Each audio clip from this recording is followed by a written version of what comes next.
Assalamualaikum warahmatullahi wabarakatuh. Di sini saya yang akan mengawali presentasi dari kelompok 3 dengan materi ekonomi internasional. Kemudian izin memperkenalkan diri saya dan teman-teman saya. Yang pertama ada Muhammad Ilham Al-Faruq dengan NIM 014, yang kedua ada Ilham Pratama dengan NIM 015, yang ketiga ada Rahma Wahyu Mawarti dengan NIM 023, kemudian Trisha Fatika Nova Analia dengan NIM 026, yang terakhir ada Salik Ulil Albab dengan NIM 029. Kemudian latar belakang yang kami ambil adalah ekonomi internasional terus berkembang seiring dengan perubahan lengkap global.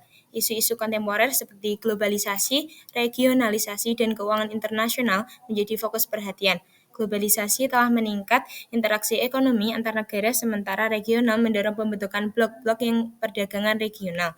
Keuangan internasional juga menjadi semakin kompleks dengan adanya integrasi pada pasar keuangan global. Kemudian pembahasan yang kami ambil, yang pertama ada pengertian ekonomi internasional, yang kedua adalah peran ekonomi internasional saat ini, yang ketiga ada teori ekonomi internasional, yang keempat ada bentuk-bentuk hubungan internasional, yang kelima isu-isu pokok ekonomi internasional dan pengembangannya, dan yang terakhir ada dampak-dampak adanya ekonomi internasional. Yang pertama adalah pengertian ekonomi internasional. Ekonomi internasional adalah ilmu yang pada prinsipnya membahas hubungan ekonomi antar negara atau sebagai bagian dari ilmu ekonomi yang mempelajari dan menganalisis tentang transaksi dan permasalahan ekonomi internasional atau ekspor dan impor, yang meliputi perdagangan dan keuangan moneter, organisasi swasta dan pemerintah, dan kerjasama internasional. Dari pengertian tersebut, maka fokus kajian ilmu ekonomi internasional adalah saling ketergantungan antar negara. Ekonomi internasional juga menganalisis arus barang, jasa, pembayaran antar negara di dunia, kebijakan yang terkait dengan aktivitas perdagangan dan pembayaran, serta pengaruhnya terhadap kesejahteraan suatu negara. Baik, di sini selanjutnya akan menerangkan mengenai peran ekonomi internasional. Pada abad modern ini, dengan dukungan kemajuan teknologi transportasi dan komunikasi, akan identitas kerjasama dan hubungan perdagangan cenderung meningkat pesat. Hubungan ekonomi internasional telah berkembang dari skala bilateral sampai multilateral, dari wilayah regional sampai wilayah internasional. Perkembangan teknologi produksi dan sistem kerja internasional tidak saja mendorong pertukaran komoditi internasional, tetapi juga perpindahan arus modal, sumber daya alam, sumber daya manusia, dan teknologi itu sendiri. Perdagangan internasional dalam bentuk perdagangan jasa-jasa, komoditi, aktiva lainnya terbentuk menjadi jalinan mata rantai yang telah melibatkan dan meningkat berbagai sektor dalam perekonomian nasional.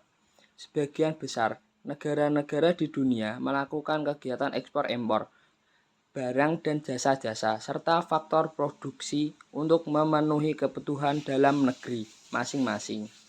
Saling ketergantungan antar negara-negara di dunia telah tumbuh selama dekade-dekade yang lalu, seperti ditunjukkan oleh fakta bahwa perdagangan di dunia telah tumbuh lebih cepat dari produksi output dunia. Berdasarkan data internasional, Statistik 2009, rata-rata pertumbuhan GDP dunia hanya sebesar 3,33%, sedangkan pertumbuhan ekspor barang dagangan dunia sebesar 6%. Sehingga adanya ekonomi internasional ini sangat penting bagi dunia. Teori-teori ekonomi internasional yang pertama Adam Smith melalui teori keunggulan mutlak. Menurutnya, hubungan perdagangan dari dua negara pada umumnya terjadi karena terdapat perbedaan biaya mutlak, yaitu perbedaan biaya yang terjadi karena faktor-faktor khusus yang dimiliki oleh suatu negara tertentu dan tidak dimiliki oleh negara lain. Yang kedua, J.S. Mill melalui teori comparative advantage mengatakan bahwa perdagangan internasional dapat terjadi dengan cara sebuah negara akan melakukan aktivitas ekspor apabila memiliki keunggulan komparatif. dan akan melakukan kegiatan impor apabila negara tersebut dimiliki komparatif disadvantage.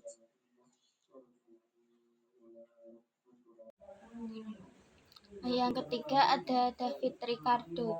Ia sedikit menyempurnakan apa yang disampaikan oleh Adam Smith, yaitu melalui teori yang dikenal dengan keunggulan komparatif. Berbeda dengan Adam Smith yang menyatakan bahwa suatu negara akan dapat melakukan perdagangan bila mana negara tersebut memiliki keunggulan mutlak. Yang keempat, terdapat perbedaan mendasar antara teori komparatif Adam Smith dan komparatif Adam Smith untuk sejumlah tertentu tenaga kerja di masing-masing negara. Output berbeda, sedangkan comparative cost untuk sejumlah output tertentu waktu yang dibutuhkan berbeda antara satu negara dengan negara lain.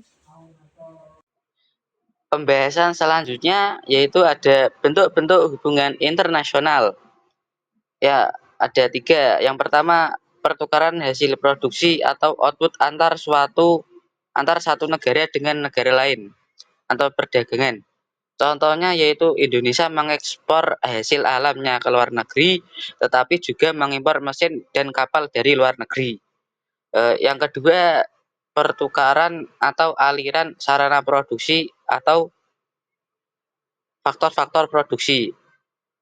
Contohnya tenaga kerja, modal, dan entrepreneurship atau kewirausahaan.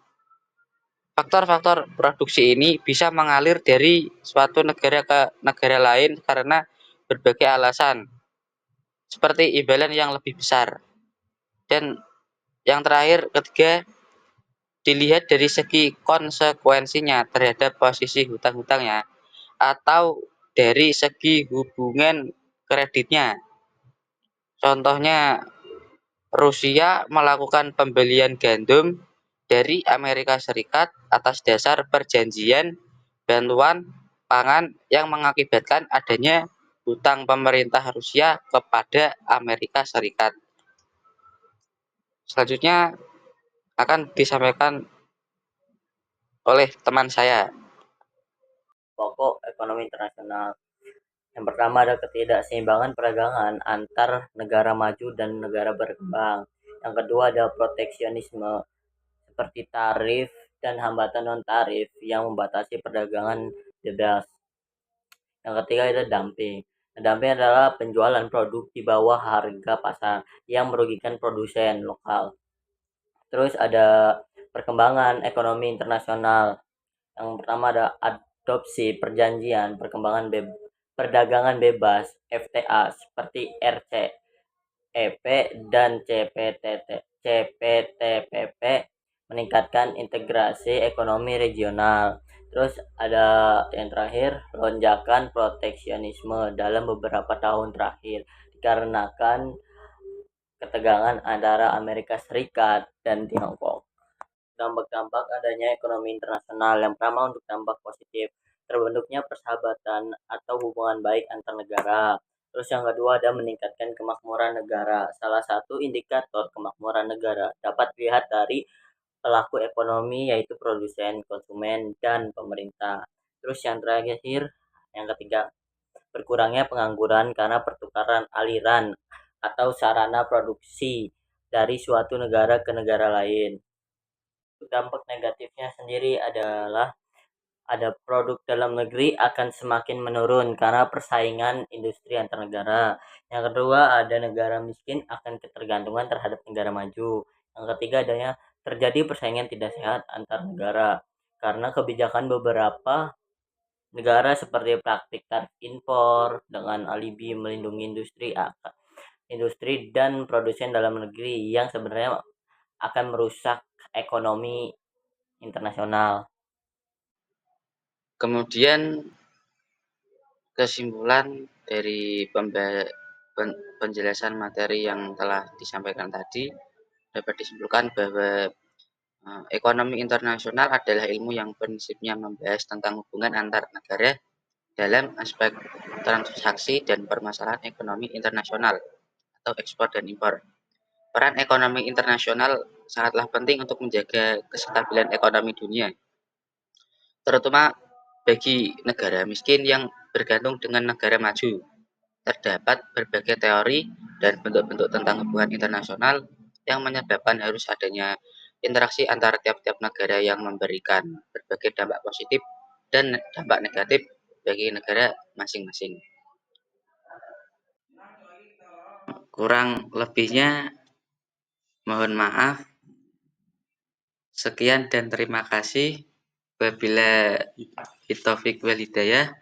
Wassalamualaikum warahmatullahi wabarakatuh.